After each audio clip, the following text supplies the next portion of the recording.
I'm here to tell you guys right now, it has nothing to do with the gear. You guys place too much of your energy on gear rather than placing most of your energy on your ears. Bolo!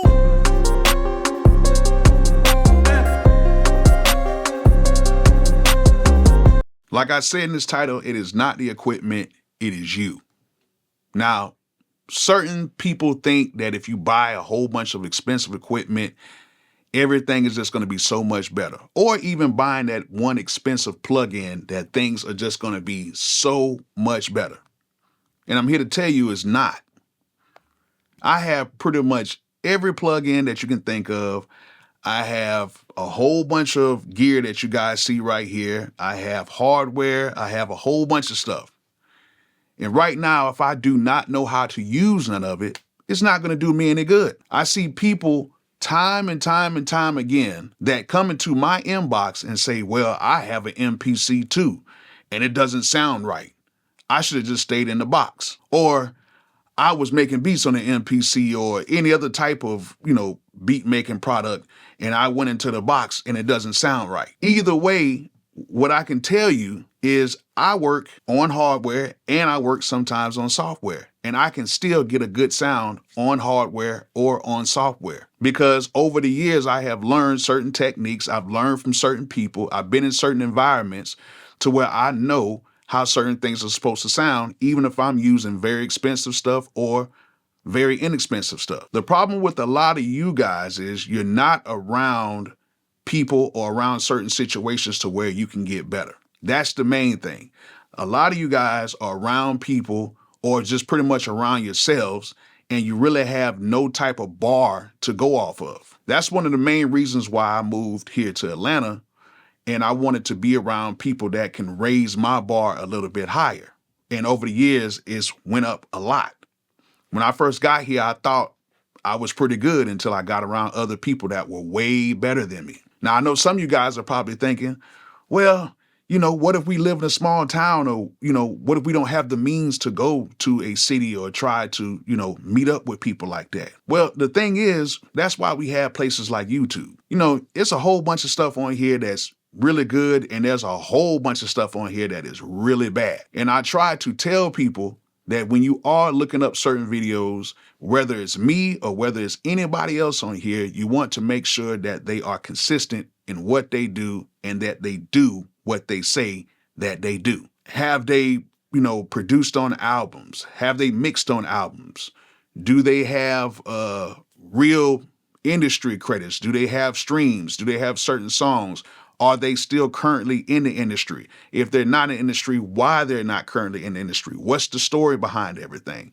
You want to get to know people that are really doing this, because at the end of the day, if they're not really doing this in a sense, you are basically following somebody who is blind that is leading the blind. But let me say this too. There are people on here that do not have credits who are basically very good at what they do, that are pretty consistent on here. And those are the people that are dope as well. Now, I watch a whole bunch of people that do not have credits that, are just really good at what they do, and they just haven't had their big break yet. But that's very far, few in between. There's a whole bunch of people on here that are saying things, or they're watching other people's videos and they're copying stuff, and they're just regurgitating stuff that they heard from somebody else on here, and then they're putting that in their videos. And you can tell the people who are authentic or not. You can really tell who are the real authentic people and who are really doing it. And you can tell the people who are just coming on here and they're getting information and they're just re-spitting the same stuff that's already been out. Now, with me being on here, I try to give as much insight as I can on using gear. Now, I do a lot of tutorials.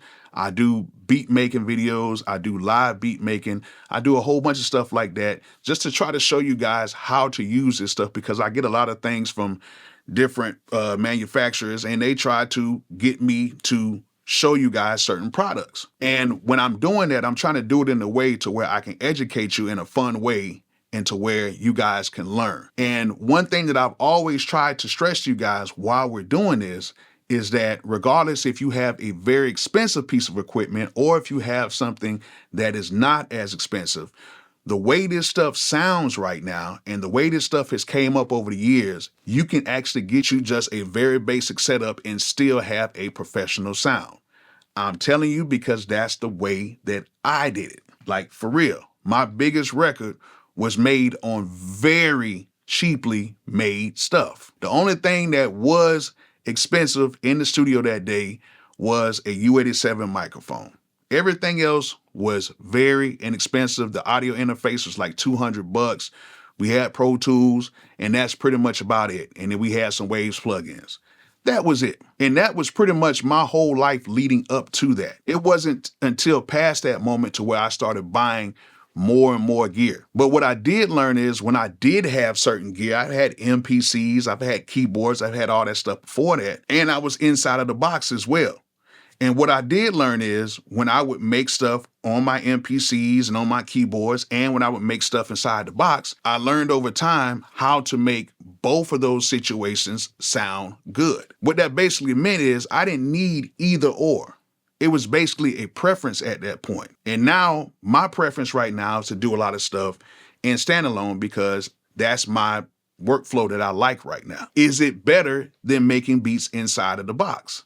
No. There are some phenomenal beats being made inside of the box right now that sometimes sound better than this, to me personally. So it doesn't mean that one is better than the other or getting a whole bunch of expensive gear is better than that. It just means the person who is making the music is the reason why it is sounding that good. That's why right now a whole bunch of engineers that used to have these huge $250,000, $500,000 setups are now using nothing but plugins when they're mixing songs. And the reason why is now it's portable and a lot of the stuff is sounding pretty much the same as all of the hardware that they used to use back in the day. But to think, if you take somebody who is inexperienced and got them on all that expensive hardware and you tried to get them to emulate the sound of some of the professionals, they would not be able to do it because they don't know how to actually use it. I see some people right now, they get upset because they might have got a certain plugin. They like, oh man, the plugins don't sound that good. These plugins ain't nothing. I need to get the real thing. And they go out and spend money on it and it still sounds like trash. The reason why is not the equipment. It is you. And some people always try to blame the equipment because of their failures, but you cannot do that. You cannot blame the equipment because of what you don't know yet or what you cannot comprehend. One thing about me is I always try to learn. I try to learn daily. And if I get a new piece of equipment in, I try to learn it as much as possible because I get a whole bunch of stuff in all the time and I'm trying to learn things very fast. And sometimes I can really learn something and sometimes I can only really scratch the surface. But over time, I would get to learn it the more and more I use it. That's why I try to tell people when you do buy equipment, make sure you sit there and you learn the equipment. Or before you buy the equipment, study it first and then buy it to make sure it's something that's going to fit in your studio. Because a lot of times I see people, they'll buy equipment, then after about 3 or 4 days, they're like, I don't think it's going to work for me. I just want to go ahead and send it back. That's the worst thing you can do because now once you start seeing other people use that equipment and you start seeing how people can dive in there and do things that you never thought it could do, then you're like, oh, dang, I should have never sold it. That's why I say educate yourself on the equipment first, whether it's real equipment, hardware, or if it's a plug-in. Educate yourself first on it to see if it's something that you really, really need. Because to be honest with you, a lot of these plugins are pretty much all the same. They just have different interfaces and some plugins and stuff makes things a little bit easier. Now, me, I like hardware stuff. Don't get me wrong. I like how, you can drive stuff into certain preamps and stuff like that. And I like just sending stuff through 1/4-inch cables into preamps and using that type of stuff. Yes, it gives me a sound. Is it better than somebody who just makes everything inside of the box? No.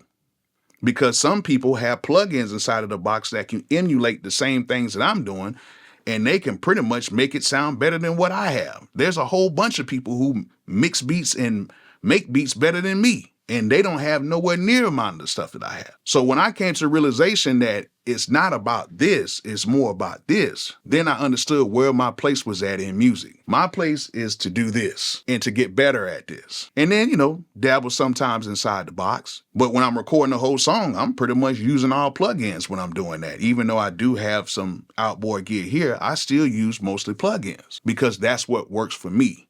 Now, to somebody else, it might be nothing but whole, hardware units. But at the end of the day, when stuff does not sound good, I'm not going to blame the gear. I'm not going to blame the hardware. I'm not going to blame the plugins. If it doesn't sound right, it's not the gear, it's you. So either way, whether you have hardware or whether you have software, learn to learn it. Learn to stick with it. And if you can find somebody to watch online, or somebody around you that's dope that can help you out, do that. There's nothing wrong with getting some help. But to blame the gear on your shortcomings, that ain't it. So get out here and learn what you have. Try to get better at it. And hopefully over time, you will get better. Don't blame the gear. Blame yourself.